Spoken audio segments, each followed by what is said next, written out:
Welcome to Born to be Barefoot. I'm your host, Stuart Gordon, with my co-host, Katie Tsuyuki.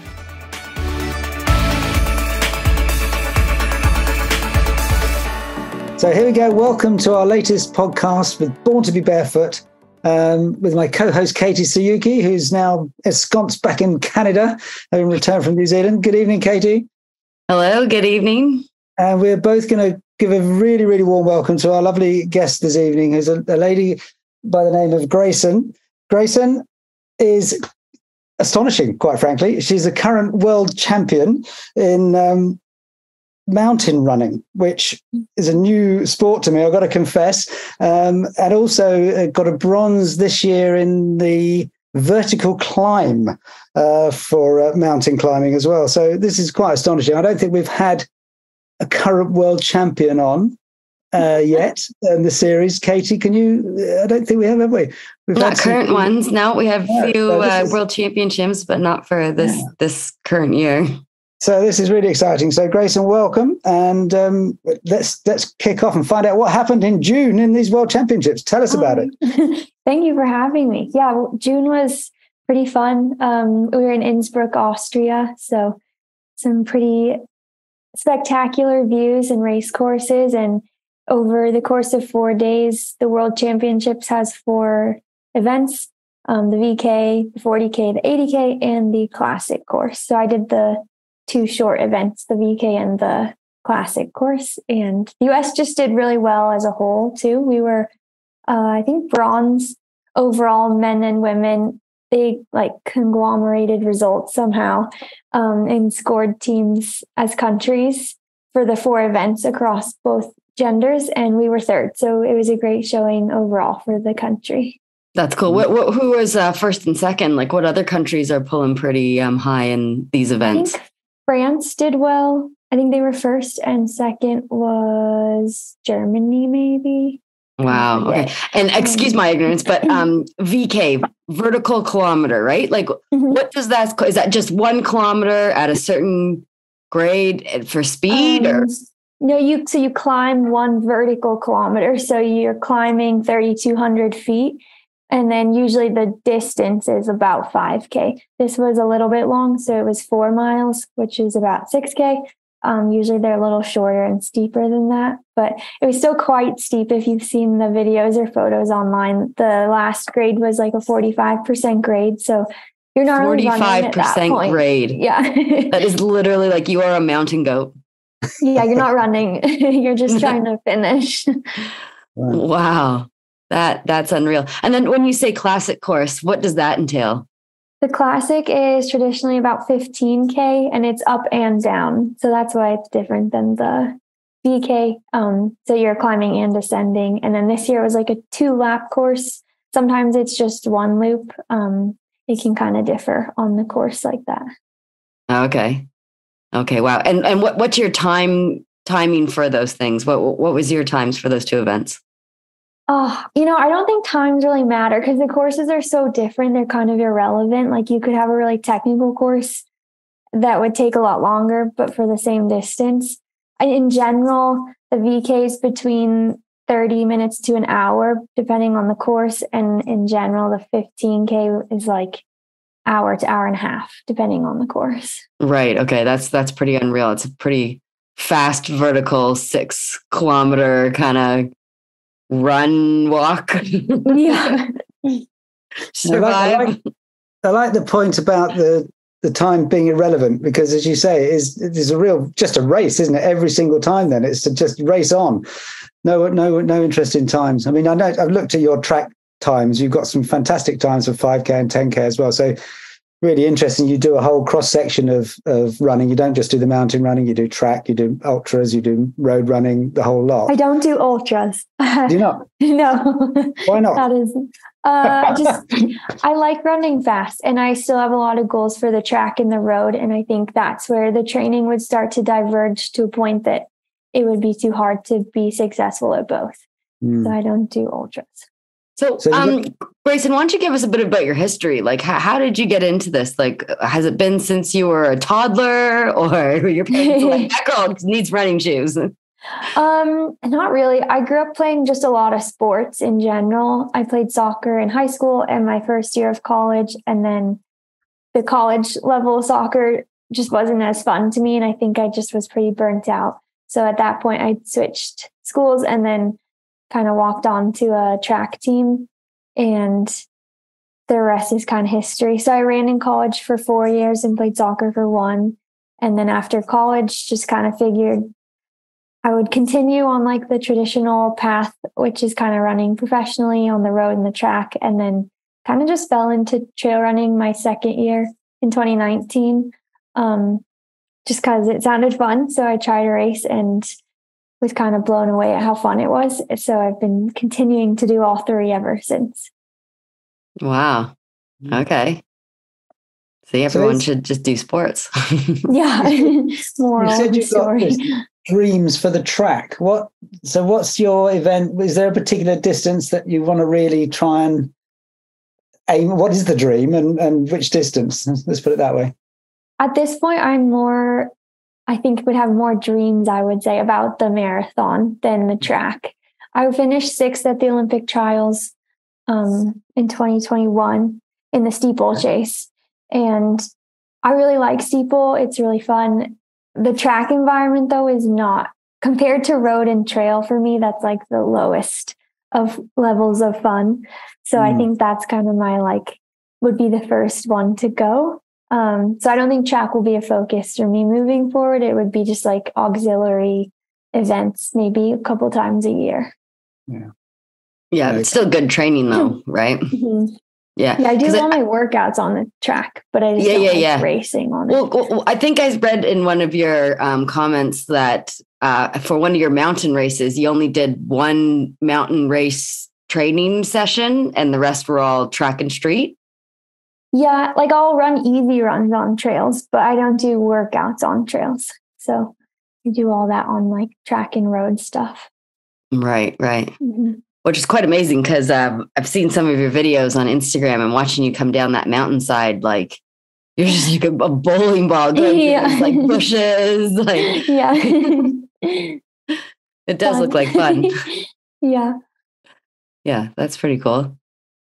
So what's the mix of training you do? I mean, obviously, if you're doing this variety of running, how do you mix your training up? Because we've had lots of people who do endurance stuff, and we've talked about strength training and lots of different areas. But where do you sit in amongst all of that, Grayson? With just strength training? Yeah, well, everything really. I mean, how do you structure your training program? What do you incorporate? Well, I do have a coach, so I don't really structure it, but he does a good job, I think. Typically off season, I lift 2 to 3 times a week. And then once I'm racing more and traveling a lot, it can get hard. So it drops down to 1 a week. And with strength, that's kind of more of a maintenance in season. You're not trying to like PR in the deadlift right before a race. And then with everything else, I feel like I'm pretty varied. This is definitely not would not generalize this to like all runners, but I like to cross train a lot. So biking, Nordic skiing in the winter, roller skiing I picked up last summer as well, spending too much time with the Nordies, and then just different types of running surfaces, whether that's in the mountains or on the road or on the track. So it's all pretty varied. And then the structure, I feel like, though, is pretty similar to everyone else, like 1 long run on the weekends, 2 interval days during the week. One is probably really threshold heavy, and then the rest are like easy days. So I think that's a pretty standard setup for runners, at least. So you're doing something pretty much every day of the week? Oh, yeah, every day. Usually twice a day, but yeah. Wow, that's cool. And when you say like off season, on season, what are those months for you? Great question. It changes every year. So it's kind of like whenever I decide to take a break is off season. Winter is a great time for it, but there still are trail races and road races during that time. So it really is kind of whenever my body needs a break and how we've designed the schedule for the season. Right. I saw on your Instagram, you've posted your schedule for this year. and notice that you don't have anything in July. Is that like a month for you to take off or? No. So I'll be training. It was because the next few races are quite long. So I needed like a big volume block to be able to train through and not have to taper for a race. Okay. Well, that's interesting. Yeah, right. Because I come from snowboarding and we used to go down to New Zealand. So people are like, when's your off season? I'm like, off season's really tough because we actually go down to where the seasons are to get more, right? So do you ever go like Southern Hemisphere to go get races or training time or anything? No, luckily, like I can just go to Phoenix. So I don't even have to go Southern Hemisphere. I can just go south 2 hours from my house and get like on in the desert, and the trails are nice. So that's pretty lucky. 2 hours from your house. So whereabouts are you? Flagstaff. Oh, nice. That's pretty part of the US. Yeah, can't complain. Yeah, for sure. And you got a little bit of everything around you, eh? You can do some snowboard or like get to the mountains. You have tracks. Yep. Yeah, beautiful trails. Do you have a certain trail around you that is like your favorite trail to run for anyone local around you? Oh, I like Eldon. I'm actually not a huge fan. People are going to roast me for this, but I'm not a huge fan of the trails in Flagstaff. Growing up in Salt Lake and Park City, it's like hard to beat that. So now that's my standard for everything. And everywhere I go, I'm like, Wow. It's not Park City. Okay. How about Park City? Any particular trail up there stands out? I just did PCMR this morning, so that was pretty fun. But you just can't beat it being up like high alpine in the summer. It's just so gorgeous and cool, and everything's fun. You can ride the chairlift down. You don't even have to run down. And what about like training up there? Like you got a little bit of altitude up there, right? Flagstaff's at 7,000 feet. Yeah, right. So is that like you treat that as like an advantage? Yeah, you definitely have to work that into training, especially for road and track stuff. Like paces will be dialed back a little bit, and then you have to be cognizant that recovery will be slower up there. So sessions can't be what they might be at sea level because you just can't recover in time before the next one. Right. That makes sense. And so your coach that's helping you plan all this training and everything, is he like kind of more virtual, or do you physically see him, or how's he helping you out? Virtual. He lives in Boulder, Colorado. Oh, yeah. Another mecca of that sort of thing, eh? The other one. Yeah, right. So do you guys plan up to meet at all, or is everything's virtual? Like pretty much everything's virtual. There have been a couple of times like this year, I think we'll overlap at races that he's going to try and go to. Cause he coaches a lot of people. So he'll try and go to the races where a lot of his athletes are. But luckily for running, there's not a lot of technique involved. So I don't need someone to like watch me running. It can be a lot of just, I did this is what I felt like. And it works okay online. Wow. Okay. That's amazing that you say that you don't think there's a lot of technique involved. I'm sure you can talk to other people who run who are like, running so hard. There's so much form. There's so much, like you'd be surprised. There's not. Once you get like in your groove or strong enough to be able to just kind of run. Okay. That makes sense. What a great attitude. Yeah, I mean, everything smacks of just a really relaxed, sort of easy attitude to what you're doing. I mean, obviously you're fantastically successful and very good at it, but you've got to really seem to have a really nice, chilled attitude towards the whole thing. If you feel your body needs a rest, you take a rest. You don't push on through. If you feel, and things like you find running just a lovely, easy action, it obviously comes to you easily. Lots of people do struggle to find a groove. But is it something you just took up when you sort of moved over from soccer to running? Was it something you just found you got it and you were away, or did you have to work a bit at it? I definitely had to learn a lot because it was a whole new sport, and I didn't know like about running shoes or running watches or what. I didn't know anything about physiology and how to build workouts. So that was kind of all new. But I think at the end of the day, like you run a lot in soccer, so the movement didn't feel that foreign. And I just like being active, and I always have been since I was little. So I think it just kind of was like a fun way to learn something new and be active. And then getting good at it was just a nice side effect. So that this is really, my background's in soccer as well. So when I talk to people about running, I still try and get them to do some of the training disciplines that we would use in soccer. So lots of little short sprints and twists and turns and bringing plyometrics in. Is that something that you still incorporate in your training, or are you more distance or? Yeah, I do distance, but I think the trail running, if you didn't have that training, people always ask me how to get better at trail running. And I tell them, like if you didn't grow up playing soccer, you should go do some ladder drills and some agility drills. Because I think that's a great way to get used to moving in more than one plane and learning like how to center your weight well. And I always think of the drill, centering your weight over the ball so that if someone hits you, your leg isn't super extended. And I think a lot of people could benefit from that in trail running too, and especially downhill trail running.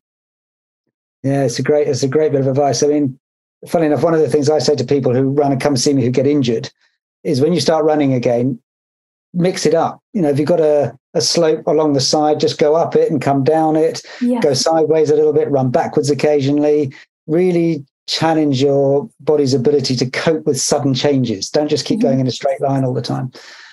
People think I'm bonkers, but now I know I'm not, because I agree with you. Yeah. Great stuff. There's two of us. Yeah. It is quite funny, isn't it? How the soccer thing, as you say, for downhill running, again, I don't know whether this is something anyone said to you, but there's a whole area where people say, well, how do I start running? And one of the ways I suggest is if you run on the spot, you can't run flat-footed. You can't heel strike. You have to have a little spring there, and then just angle your body slightly forward, and away you go. You almost create a natural momentum. And I've talked about this idea of feeling like as a kid when you were running downhill, that point where you think any minute now I'm going to face plant, but somehow you keep managing to get your legs underneath you and your feet underneath you. And that's downhill running, isn't it? I mean, that's basically what you're doing. Yeah, really pushing the limits of your lean to downhill run. Yeah, as long as you keep getting your feet underneath you, you're okay. So I'm going to have a look at some of these videos of yours. It sounds great fun. But, good. So what's next on the horizon for you? What have you got lined up? So now I'll be starting the Golden Trail Series portion of my season. So I'll do a series in August in Switzerland. And then there are 2 US races this year, Pikes Peak and Mammoth. And then the finale back in Italy in October. Wow. So this is a massive sport. So obviously huge sponsors. I mean, who are the companies that, I mean, I know we're not supposed to be advertising particularly, but I mean, it's obviously something that's massively sponsored and supported through the trail running industry, presumably. Yeah. So pretty much I'm sponsored by Saucony. So shout out to Saucony. Okay. But yeah, pretty much all of the big outdoor companies and shoe brands have their own trail running as well. So yeah, all the big ones that you can think of probably have trail people that they sponsor. Yeah.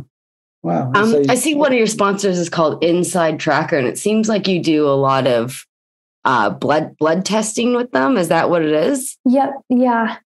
It's great. So what happens there? Like, how many times a month do you do this testing? It's only once every 3 months. So okay. Not super often. So 4 times a year, but they have, I think, 47 biomarkers now. And I've been doing it for 3 or 4 years. So it's nice to just see trends to make sure your iron's in a good spot and that there are other nutrition things that you're staying on top of. Because sometimes I think you feel tired, but you might not know why, or something feels off, or you're getting injured and you don't know why. And I think that's always a great spot to look. And like, have you found it like it's a huge advantage to you? Like, yeah, I think even if I wasn't sponsored by them, I would still be doing this every 3 months. It just gives you so much information about your body. And I think in endurance sports, especially, you're really pushing the line with fueling. And some people ride the line very closely. and then go over the line. And I think getting like into red S territory is pretty common with running. So making sure you're healthy and not like doing damage, especially as a female athlete, doing like long-term damage to your body is pretty important. So yeah, I would definitely recommend. And so did you get suggested that by a coach, or did the Inside Tracker people approach you, or was it just something that, you kind of felt like you needed to track? Or we did blood testing in college. So I kind of knew it's pretty common. I feel like with running, like that's everyone kind of knows, like you need to be checking these things because they can go down the toilet pretty quickly if you're not on top of it. Especially ferritin, it seems like that is a big thing for people. So yeah, I think once I graduated then and started running professionally, I thought, well, this is great. I can get sponsored to do the same thing. And then I'll have all these like tests for trends of my own. It's interesting because we've spoken to a lot of runners on this podcast since we've been up and running. And I can't remember, Stuart, do you remember anyone bringing up testing? It seems like every professional athlete that does anything for a long sustained time should be doing this though, right? Yeah. I don't know. Everyone I know that's a pro does it. So maybe it's more of like maybe it's born more in like the track and road world and then is starting to leak over into trail stuff. Because I do think trail has been traditionally kind of more grassroots started and like dirt baggy and not the same traditional.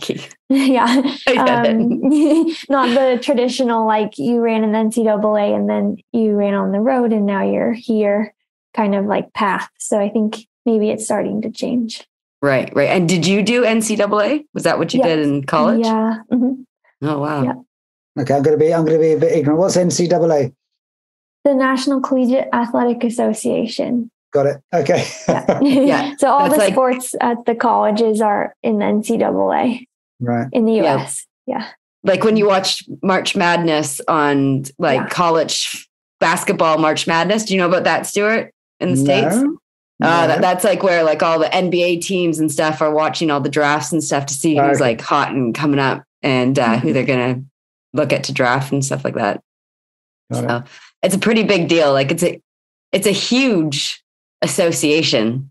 Like gosh, yeah. Like ESPN. ESPN here has like, feels like hundreds of channels in the US that you can watch that's NCAA that's just on that sport or, a couple different sports or something. I find that's a fascinating thing for college sport here in the UK has no publicity, no coverage whatsoever. There's only one sort of college or university event that ever gets any publicity, and that's the Oxford and Cambridge boat race, which has been going on for 100 years or whatever. But no college soccer, no college track or field.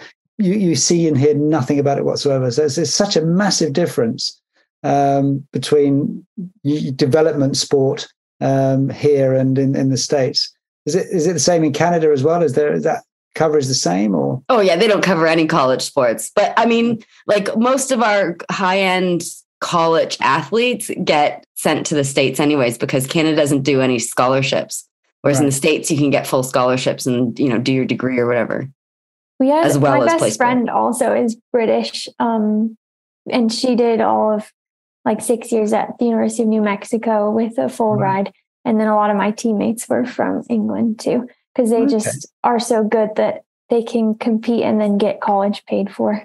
See, same thing. It's happening everywhere. Yeah. Well, that's good. So where going back to, I'm fascinated by your dream. So when are you aiming to hit the marathon trail then? You got a target in mind for that? Are you looking at Olympics? Are you looking at what? Yeah, so I qualified for the Olympic trials for the US, which will happen next February. Right. So that'll be my first one. Wow. So what speed are you running at for that? What's your time? I qualified in the half marathon. So I ran 70 minutes for that. How many? 70. 70. I think, my God. 17. So 1 hour 10. Okay. Yeah. Wow. And you've obviously got stacks of endurance left in the tank from all the stuff you've been doing. So have you got a PB for the marathon or? Nope, that'll be my debut at trials. Wow. Yeah. Wow. Mm-hmm. Okay. And a different training program leading up to that? You're going to stick with what you're doing, is it? No, that will be different. That will be very specific to the event. Yeah, I can't do what I've been doing for that. Wow. Well, good luck with that. That's next February, the trials, you say? Mm-hmm. God. Well, we should have to have a catch up and find out how you get on with that. Yeah. When are the games? When are the next games? Are they 2024? Yep, they'll be in like August of next year. Paris? Yeah, Paris, isn't it? Yeah. Yep. Yeah, right. Yeah. Because it skipped, because of COVID, it missed that year, didn't it? So it's a 3-year gap between Tokyo and Paris instead of the normal 4. Oh, wow. Grayson, well, I wish you luck with that. Thank you. Yeah. Well, I think it's really, I love the fact that you're so chilled about stuff. I love the fact that you're mixing and matching what you're doing. I think this is something that people the message should get across that you don't need to just stick at one thing, mix it up and vary it. I think, is that something you would advocate? Yeah, that's pretty much my message that I tell a lot of people. So I'm hoping that it will start. It already has started to catch on, but I'm hoping it will more. Yeah. So do you do any coaching yourself, or are you stuck, too involved in your own training at the moment? Yeah. Yeah, I don't really have any interest in coaching. I've coached like my sister for fun, but I don't really have any interest in coaching outside of that. Now, your boyfriend, though, he's a professional athlete too, right? Yeah. What does he do? Nordic skiing. Nordic skiing. And does he do it for a country? Like what level is he doing it on? Yeah, the USA. Oh, he does do it for the US. Mm-hmm. Oh, nice. And is he on Olympic level? Yeah, he was like 4 spots out in 2020, right? Or 2022? Whatever the last one was. Yeah. So we'll see this year what happens. And that was his first round going for the Olympics. Yeah. Mm-hmm. Oh, okay. So now he's doing another cycle right now. Yeah. Trying to get to I can't remember where the next Winter Olympics is either. Italy. Is it Milan? Yeah, Milan. That's right. But then I think they moved it to like Turin or something because they won't have snow in Milan. Yeah. Right. That's what it was like in 2008. I think they had Turin. Turin. Yeah, or 2006. Yeah. Anyways, so like that's tough. Eh? You guys are like on different seasons. Yeah. And you're both, well, I guess he's been traveling a little bit more, or? Yeah, during his season, they're like pretty much exclusively in Europe for like a couple months at a time, or at least I get to like come home in between. And then he travels with the team, which is different because I just travel kind of by myself, which is nice and then not nice sometimes, but it is nice to not be stuck to the team. So. Yeah, right. So once you get to a certain level, is there a team that you guys, or is it all kind of individual? Yeah, always? Running doesn't have really teams unless you can make like the world team, which is what I was just on in June, but you're only a team for the event. So once the event is over, you're not a team anymore. Yeah. So running is very individual compared to a lot of other things. Right. Which is funny because like Nordic is quite individual as well. Yeah, but for some reason they have such a great team culture. They're always doing team stuff. Right. So, and like normally with your team, like you also get someone like, physios and other support people that travel with you. So if you don't have that support as a team, how do you fill that gap as like, just individual lone Grayson? Yeah, I've learned to do a lot myself. Like I learned to dry needle myself. What? You dry needle yourself? Yeah. Just my legs. Like I don't do like what I can't see, but yeah, I can do my legs. Okay. Like a lot of self-treatment, and then listening to my body has become like even more important because I don't have that safety net of someone around all the time. So if something comes up, I address it immediately. So it doesn't turn into something worse. Right. And you had an injury not too long ago, right? That impeded your kind of dream going to another Worlds. Did you miss a Worlds because of it? Yeah, in Thailand. That was the Worlds I was like the defending champion for. Oh, no. So I was like really bummed to not go back. Oh, no. So what happened? So it turned out I didn't know it was wrong. My hip felt like it was kind of numb, and I kept describing it as kind of like a wonky leg, or like my proprioception is off. Like I kept tripping a lot, and everyone was just throwing ideas at me like labral tear or this or that. And I got imaging done and nothing structurally was wrong. Then people started to be like, maybe it's in your head, which as an athlete is like the worst thing you could say to someone. We're already in our heads so much, like you don't want to say that. And eventually I figured out like I had choked out a nerve, and so I couldn't feel a lot of things, and I couldn't like get the muscles to turn on. So that's why it felt dead. But it took 4 months of kind of like trying to figure out what was wrong. And then once I figured it out, it only took 4 weeks to get it up and running again. But it was a long process of trial and error. Yeah, I mean that's where having I can't believe that somebody who's competing at your level hasn't got a go-to therapist of some sort, whether it's a PT or a chiropractor or whatever, because that should have been something that would have been identified and sorted out pretty quick. I do have lots of people, and I probably saw 15 practitioners, and no one could figure out what was wrong. So who hit the nail on the head? Me. I figured out what was wrong. I was so frustrated. They kept giving me like glute bridges and clamshells, and I was like, it is not my glute meat. I would bet my life savings on it. So I just went to the gym and just started doing movements, trying to figure out like, what does this feel like? Did this work? What does it feel like compared to the other side? And I figured out it was like my glute max was really what was not turning on. So then I started lifting. I figured the only way I could get it to turn on was to lift really heavy, like almost so heavy that I can't pick it up, like a deadlift. It was the only way my brain could get a strong enough signal to turn the muscle on. And then I ended up telling my friend's boyfriend, who's a physio but specializes in neurology, and he was like, that's what I give to stroke patients, like to relearn how to use their leg again. And I was like, this is what happened. I think it was like very neurological. Yeah. Nerve damage is a really tough one to pinpoint. And then, it was crazy. But yeah, then it's been like great ever since. I've been doing lifting and then like a maintenance protocol now that I'm racing more, and haven't had any issues with it.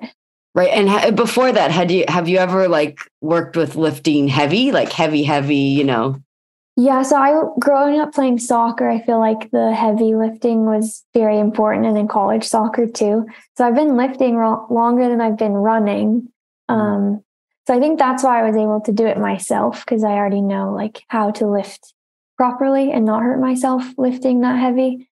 I wouldn't recommend it just to tell someone to go pick something up as heavy as they can for the first time if they like don't know how to deadlift. That's a good tip. I think Katie and I both enlarged our eyeballs when we heard you say proprioception, because that's I don't know how much you know about our podcast host, but it's a specialist insole that's specifically aimed at stimulating proprioception from the bottom of the foot upwards. And one of the things that achieves, and we know from tests using various bits of equipment, whether it's gait analysis or whether it's surface electromyography, where you're measuring the muscle action, the glutes is one of the things that responds fantastically well to stimulus to the proprioceptive nerves on the soles of the feet. So if it's something that you keep in mind, I don't know whether you've been approached or whether you've been sent a pair, but might be an interesting one for you to look at, because it's all about stimulating proprioception for balance and that creation sense of that chain. It makes sense why I was tripping so much too, because I couldn't feel the proprioception. Yeah. That's why I had to pull out of Worlds, because running without proprioception on a technical trail is like a death trap. So there was just no way I was going to be able to do that. Yeah. Especially if anyone's seen that video of you going down the hill that I talked about earlier. Oh my gosh, it's amazing. So you gotta check it out. It's like Grayson, mountain goat going up and a mountain goat going down too. You talked about, athletes, runners being in their heads. And I noticed one of the things you are really keen on is the training logs that you write. You talk about a little bit about mental health, and is this an area that's obviously important to you? Yeah. So tell us about these logs. Oh yeah. So they're training logs and daily planners combined.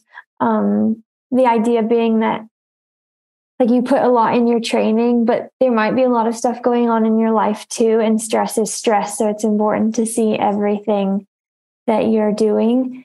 And I was sick of having like a daily planner and a training log in 2 different books. I wanted them all in one convenient spot.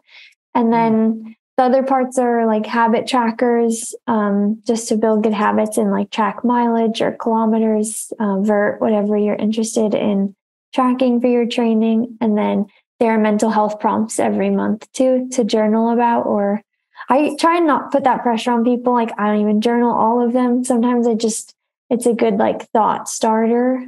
If you're going out for a run and you're like, how am I actually feeling today? Or just want to like check in on mental health, because I have struggled with that in the past. And I think it's like 80% mental, 20% physical sometimes when it comes to being successful in endurance sports. So if you can like nail down the mental part, you can far outperform your fitness at races.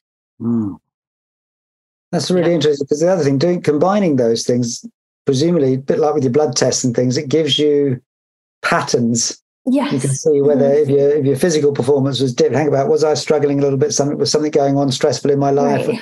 That you can bring those together and see those patterns very quickly then, can't you? Yeah. Yeah, that was the goal. Or some people, maybe you're a nurse and you're on your feet all day and you only ran 30 miles for the week, but you're wondering why you're so tired. And it's easy to forget kind of that your life is like a holistic web. It doesn't just sit on one thing. So don't beat yourself up if you just have a week like that. Yeah. Right. No, that's good. That's good. It's a conversation I have every day with people coming to see me. From a physical therapy point of view, but that side always comes into it, especially with runners. Yeah, I'll have to send you some logs so they can track everything. That'd be really interesting. Yeah, cool. Yeah, and I like that they're actually in a book and written. It's just like, I'm sure you have an app that works with it as well. But like, I'm pretty old school. Like, I feel like when you actually write, it's more than just writing on a page, right? And how your brain processes things and how they can see it, and you can just like, you don't have to turn anything on to flip back and see what happened in the past, or it's a quick go-to. Totally. Yeah, I have Strava too, and I think it's fun, but it's definitely different. And like when you write, for me, the entries in my training log have a lot about like, how did I feel? And they're honest, because I don't have to worry about someone seeing it online and judging me, or that it wasn't enough. And I feel like that's a better way to be honest with yourself than just kind of posting Strava posts and then not like thinking critically about how you actually felt during the run.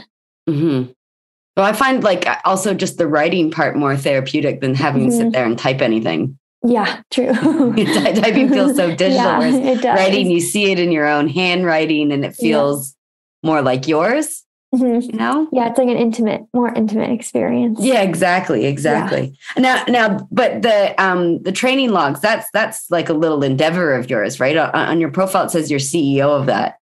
Yeah, it's my business. It's been fun.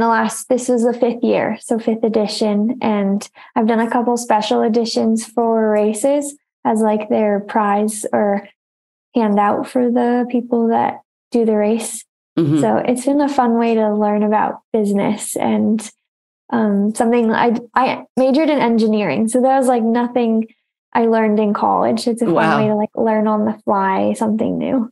And is it just you, or are you doing it with some friends or something?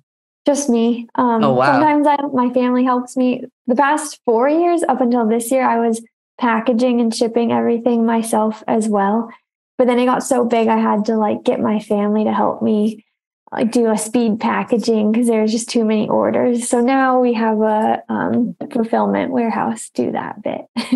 Yeah. Oh, that's awesome. You've grown to that stage. You know, that's a big leap to go from in your garage, so to speak, to being able to get a facility to do your packaging for you. Yeah. It's been nice.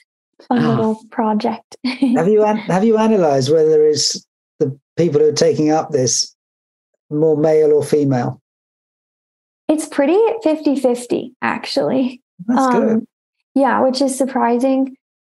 Maybe it's hard to say like if the male people are buying it for a female in their life as a gift or something.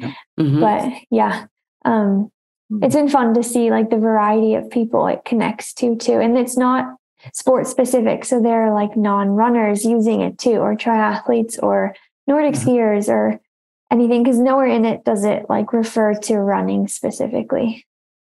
Mm-hmm. That's great. good. Mm-hmm. And is it nicely sort of leather bound, or what form does this take? I wish I had one. It's in my other room, but this year was a hardcover, and then it has a spiral O-ring that's gold. Okay. Yeah. Mm-hmm. Yeah, it's for easy flipping. Yes, and then hopefully rather than trying to like bend your like bound butt to be like, go to this page and stay there.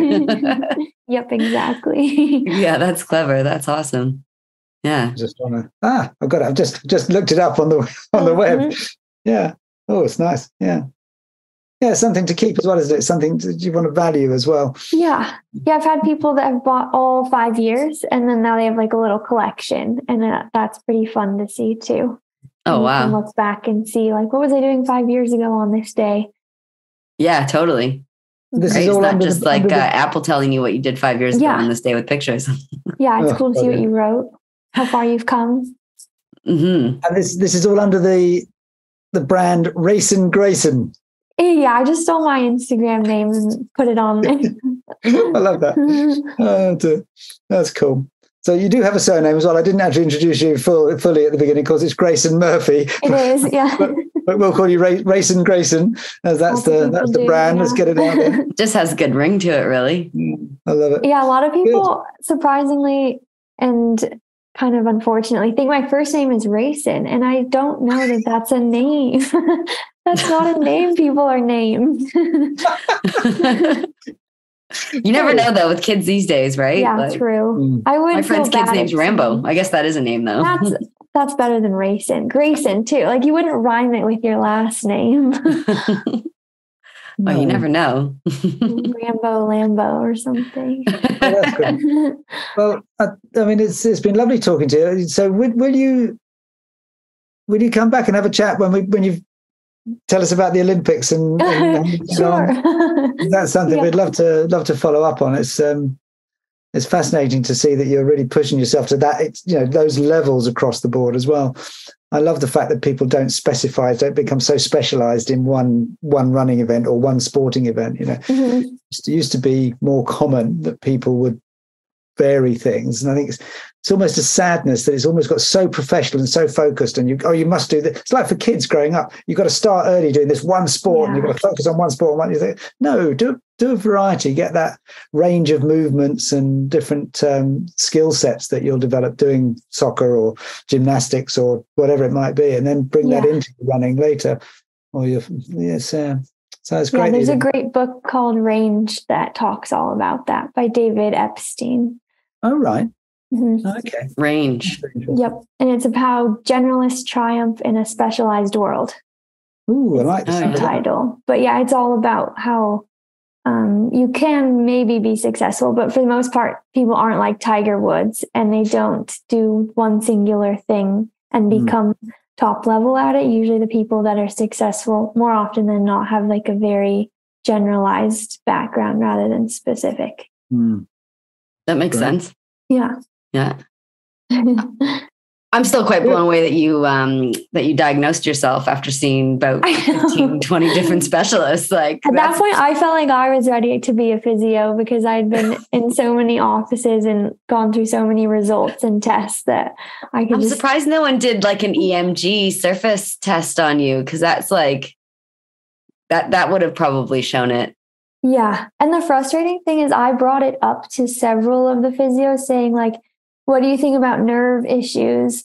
Because at the same time I was having pain in my foot and I'd been told, I got an MRI and there was a small tear in my plantar, but it looked old. And I was like, this feels like nerve pain to me. Like, what do you think about Baxter's neuropathy?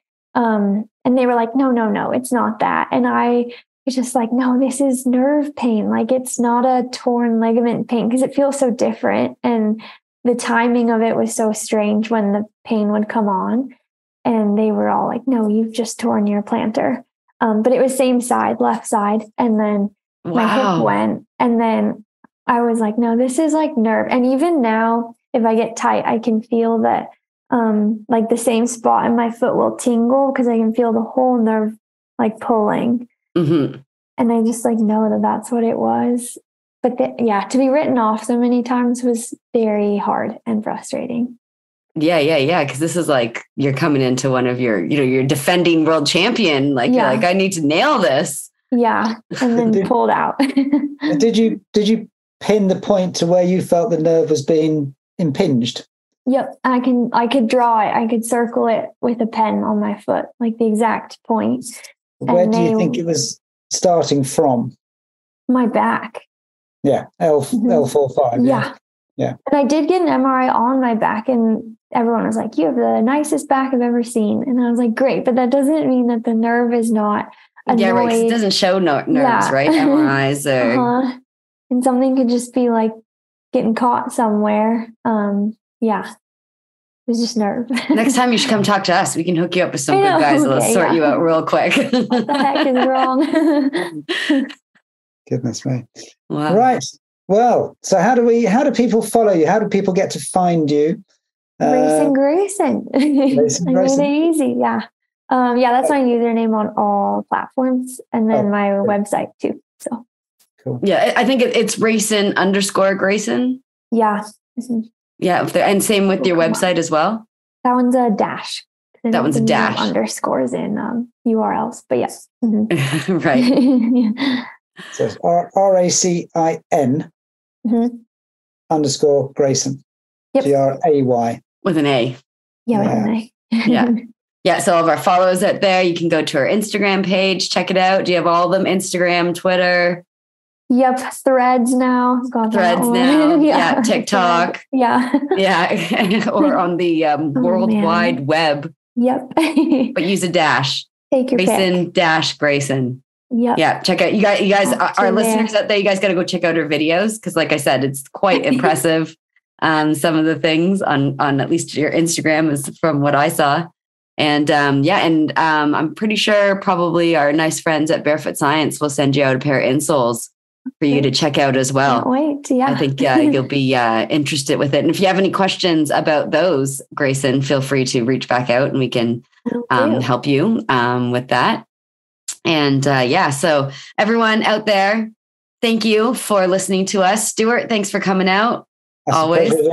Yeah. Grayson, thank you for coming out too. Thank you so much for having me. Yeah, people don't forget to hit that follow or subscribe button on our Barefoot Science Born to Be Barefoot podcast in Spotify, Apple, all of the major ones. And from Toronto, Canada, guys, signing off. Katie Tsuzuki, see you later. And from the south of UK, good night.